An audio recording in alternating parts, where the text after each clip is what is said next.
Hi guys, Jason Smith here, welcome to the AskGolfNut channel and welcome to Callaway Apex UT review. Now, this is their driving iron, this is their utility iron, this is their long iron replacement iron. And so you're going to be using this one off the tee, you're going to be using this on the fairway to try and get the golf ball down there, chasing as much as you can. This is not necessarily designed to hit the golf ball massively high. This is not a one-dimensional golf club, but Callaway aren't going to do a huge amount of sales with this. This is very much so for the individual who does not like hybrids, does not like fairway woods, who wants to use this off the tee to get that golf ball going down the fairway as quick as possible. Its natural flight will be slightly lower. If you're going to go to a hybrid, it would naturally hit the golf ball slightly higher, but that's the kind of person that this one's going to be targeted for. Now, technology-wise in this head, this is a 455 face cup metal. When it comes to the Apex Pro, which I've got it here in the 7-iron, that also has the 455 face cup, but not until you get into the 3 to 5 iron. In the 6-2 pitching wedge, gap wedge, the same 1025 steel that the CB and the MB have made from. So when you're moving from the Pro, and this is the great thing when it comes to Callaway at the moment, what they've done with the Apex line for 2024, it is nearly seamless. The fact that you can go from a UT in the top end of your irons, then to a Pro in the mid to long, and then go down to a CB in the mid, and then down to the MB in the scoring irons. You could have an absolute bag full of every single one of their range, and you won't have to mess around with lofts left, right and centre. You won't have to crank the living daylights out of them. They just blend beautifully. They really, really do. So well done, Callaway, for that. This has got microspheres and stuff inside it. It is forged, but again, it's forged and then laser welded together and stuff like that. So we have got technology in this. Yes, it has. However, remember, it is a direct long iron replacement. So this one is not designed to go to the moon, hit the golf ball massively high. It has got the dynamic sole that the Pro and also the CB has. I don't think the MB has got it, but it's effectively pre-worn edges for turf interaction. Now, again, it all depends on you guys, what you think about turf interaction. Have I noticed any difference personally? No, I'll be honest. But then again, I'm individual and everyone else is different and everyone will interact with the turf differently. So you may very well find in your testing that you can feel the difference when it comes to these pre-worn edges. If you look how Callaway see the launch, etc. of this, the actual characteristics of this golf club, you're looking at the launch is going to be penetrating, it's not going to be ballooning, and it's going to be a certain flight. This is a driving iron. The neutral bias on this one, so it's not fade or draw bias. There is no weights in this to try and make it fly a certain direction. Remember, it's still a player out there, and a player necessarily doesn't want to see golf balls drawing too much. The spin on this one is set to be low, so the center of gravity isn't massively low, and forgiveness is mid. We'll talk about forgiveness in a second. And then workability, they're saying, is high. Now, workability is an interesting one. I've done tests on workability in the past. Might put that one up there if you really want to have a look at the difference between workability or not, if it's poo-pooed or a myth or confirmed. Have a little look at that one if you want. I hit this on the simulator and I was at Colonial Golf Club hole 4. It was a par 3 of 220 yards and I've been whacking this into the green. Now, generally speaking, my flight has always had a pattern to it, especially with long irons. It is, generally speaking, it will always go straight or straight then to the right. It will curve off one direction.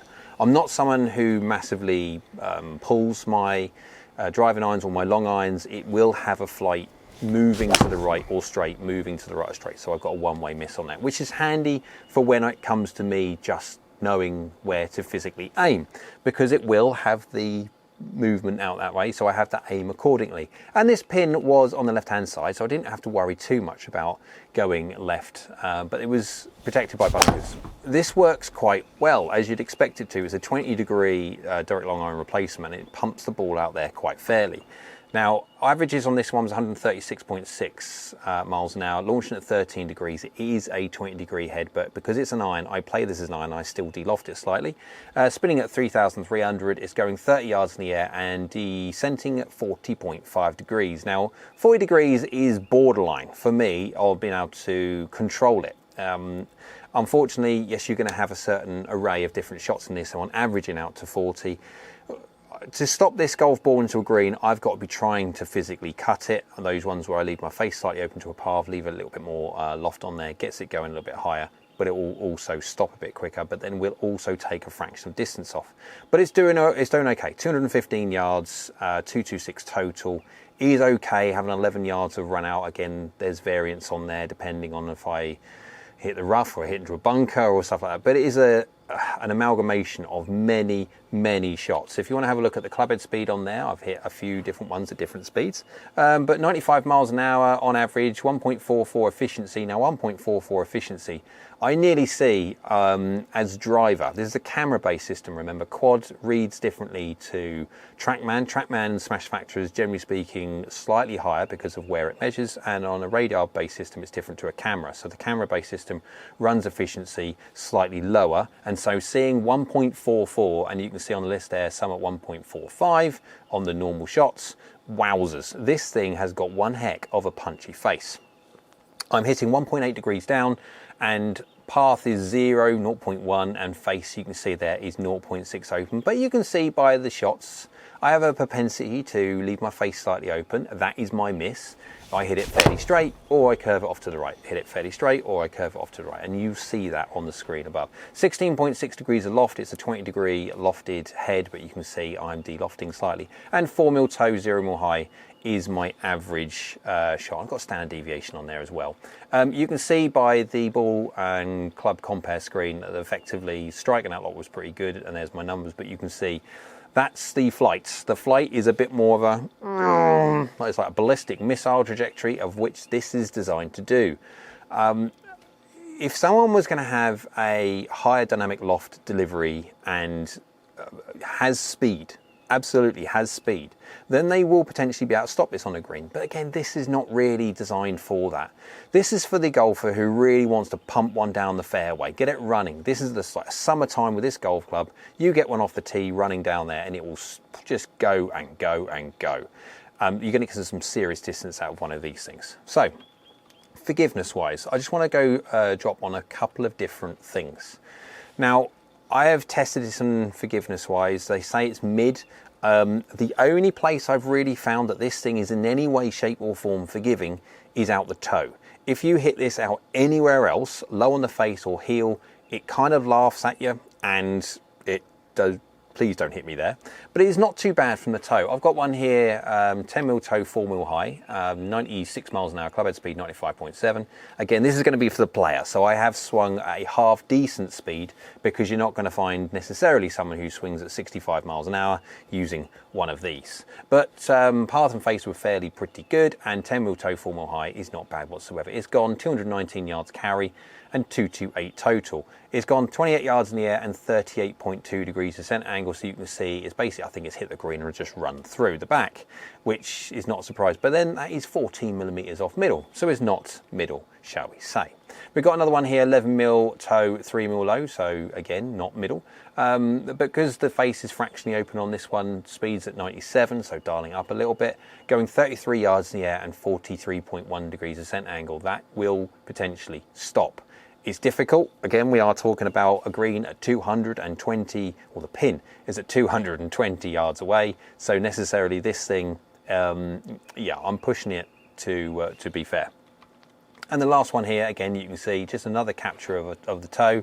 12 mil toe, 3 mil high, face and path, again, fairly close to the previous. It's going 32 yards in the air, 42 degrees descent angle.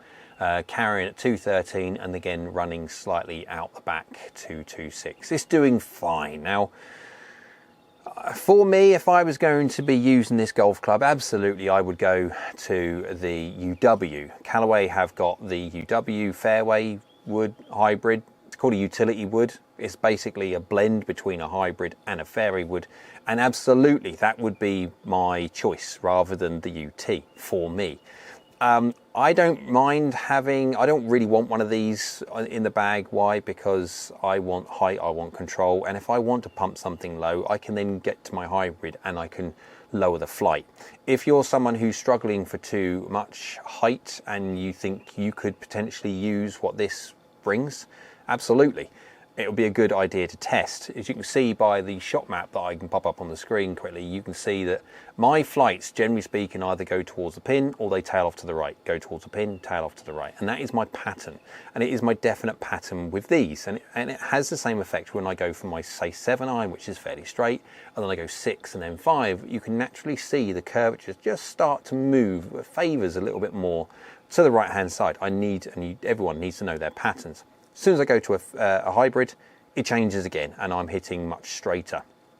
So that's why I don't go to a 4-iron, because the patterns will be bigger before I then realign myself into a hybrid. So if I change from 5 to a 4 hybrid, it's very, very similar. This thing, for what its purpose is, feel-wise, yes, it does feel a bit crisp. And it will do because the 455 face cup, and it's designed to be crisp. Why? Because it's got a very springy face.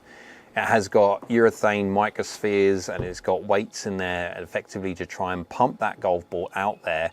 And with that face being at 1.44 efficiency that we saw on average, remember there's some bad shots in there as well from a point of trying to find out how forgiving this thing is, which is not really. It's pretty good off the toe. It's not designed to be whacked all over the face. There's other golf clubs out there, if you want to whack a driving iron all around the face, there's other golf clubs out there that will be more forgiving than this. But this is going to be for the player. This is going to be for someone who hits the middle fairly well and delivers pretty well. This does exactly what Callaway ask it to. Just don't abuse the face too much and it will do exactly what you want it to do as well. So looks are great. I like the fact, do I like the looks of it personally? No, not really. But what I do like about the fact, it goes absolutely seamlessly with the Pro and the UT and the CB and the MB. Well done, Callaway. I cannot go far enough and say just how well they have done this year.